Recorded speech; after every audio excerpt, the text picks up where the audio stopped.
करेगा। इस fertiliser project पर करीब 11,000 करोड़ रुपए खर्च किए जाएंगे।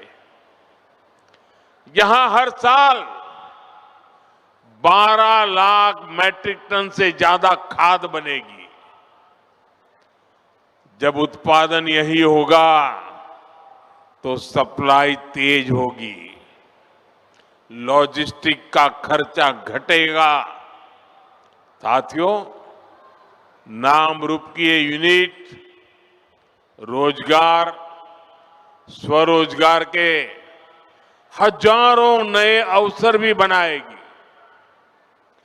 प्लांट के शुरू होते ही अनेकों लोगों को यहीं पर स्थायी नौकरी भी मिलेगी। इसके अलावा जो काम प्लांट के साथ जुड़ा होता है, मरम्मत हो, सप्लाई हो, कंस्ट्रक्शन का बहुत बड़ी मात्रा में काम होगा, यानी अनेक काम होते हैं। इन सब में भी यहां के स्थानीय लोगों को और खास करके मेरे नौजवानों को रोजगार मिलेगा। लेकिन भाइयों बहनों, आप सोचिए, किसानों के कल्याण के लिए काम बीजेपी सरकार आने के बाद ही क्यों हो रहा है? हमारा नामरूप तो दशकों से खाद्य उत्पादन का केंद्र था। एक समय था जब यहां बनी खाद से नॉर्थ ईस्ट के खेतों को ताकत मिलती थी, किसानों की फसलों को सहारा मिलता था। जब देश के कई हिस्सों में खाद की आपूर्ति चुनौती बनी, तब भी नामरूप किसानों के लिए उम्मीद बना रहा। लेकिन पुराने कारखानों की टेक्नोलॉजी के समय के साथ पुरानी होती गई और कांग्रेस की सरकारों ने कोई ध्यान नहीं दिया। नतीजा ये हुआ कि नामरूप प्लांट की कई यूनिट्स इसी वजह से बंद होती गई। पूरे नॉर्थ ईस्ट के किसान परेशान होते रहे, देश के किसानों को भी तकलीफ हुई, उनकी आमदनी पर चोट पड़ती रही, खेती में तकलीफें बढ़ती गई। लेकिन कांग्रेस वालों ने इस समस्या का कोई हल ही नहीं निकाला। वो अपनी मस्ती में ही रहे। आज हमारी डबल इंजन सरकार कांग्रेस द्वारा पैदा की गई उन समस्याओं का समाधान भी कर रही है। साथियों, असम की तरह ही देश के दूसरे राज्यों में भी खाद की कितनी ही फैक्ट्रियां बंद हो गई थी। आप याद करिए, तब किसानों के क्या हालत थे। यूरिया के लिए किसानों को लाइनों में लगना पड़ता था, यूरिया की दुकानों पर पुलिस लगानी पड़ती थी, पुलिस किसानों पर लाठी बरसाती थी। भाइयों बहनों, कांग्रेस ने जिन हालातों को बिगाड़ा था, हमारी सरकार उन्हें सुधारने के लिए एड़ी चोटी की ताकत लगा रही है। और इन्होंने इतना बुरा किया कि 11 साल से मेहनत करने के बाद भी अभी मुझे और बहुत कुछ करना बाकी है। कांग्रेस के दौर में फर्टिलाइजर फैक्ट्रियां बंद होती थी, जबकि हमारी सरकार ने गोरखपुर, सिंदरी, बरौनी, रामागुंडम जैसे अनेक प्लांट शुरू किए हैं। इस क्षेत्र में प्राइवेट सेक्टर को भी बढ़ावा दिया जा रहा है। आज इसी का नतीजा है हम यूरिया के क्षेत्र में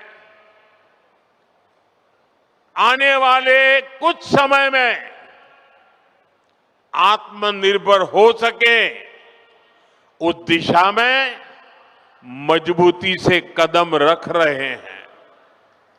साथियों, 2014 में देश में सिर्फ 225 लाख मैट्रिक टन यूरिया का ही उत्पादन होता था। आपको आंकड़ा याद रहेगा? आंकड़ा याद रहेगा? आपने मुझे काम दिया 10-11 साल पहले, तब उत्पादन होता था 225 लाख मैट्रिक टन।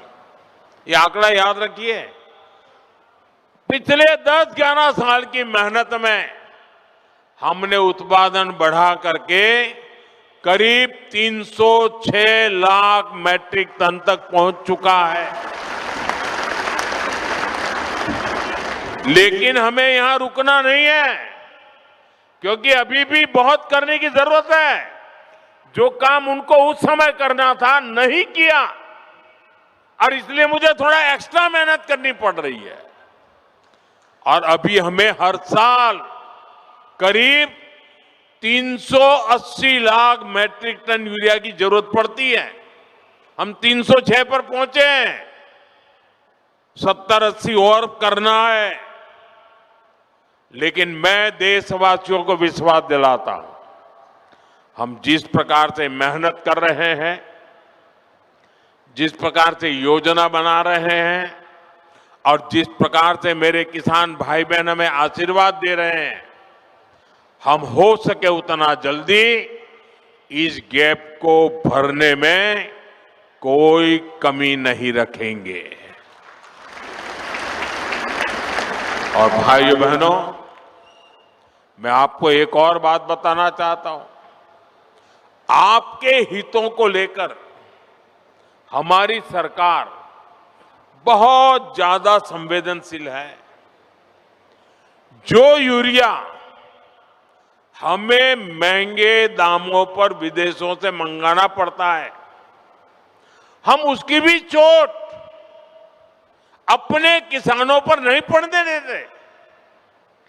बीजेपी सरकार सब्सिडी देकर वो भार सरकार खुद उठाती है। भारत के किसानों को सिर्फ 300 रुपए में यूरिया की बोरी मिलती है। उस एक बोरी के बदले भारत सरकार को दूसरे देशों को, जहां से हम बोरी लाते हैं, करीब करीब 3,000 रुपया देना पड़ता है। अब आप सोचिए, हम लाते हैं 3,000 में और देते हैं 300 में। ये सारा बोझ देश के किसानों पर हम नहीं पड़ने देते। ये सारा बोझ सरकार खुद भरती है, ताकि मेरे देश के किसान भाई बहनों पर बोझ ना आए। लेकिन मैं किसान भाई बहनों को भी कहूंगा कि आपको भी मेरी मदद करनी होगी। और वो मेरी मदद है इतना ही नहीं, मेरे किसान भाई बहन आपकी भी मदद है। और वो है ये धरती माता को बचाना। हम धरती माता को अगर नहीं बचाएंगे तो यूरिया की कितने ही थैले डाल दे, ये धरती मां हमें कुछ नहीं देगी।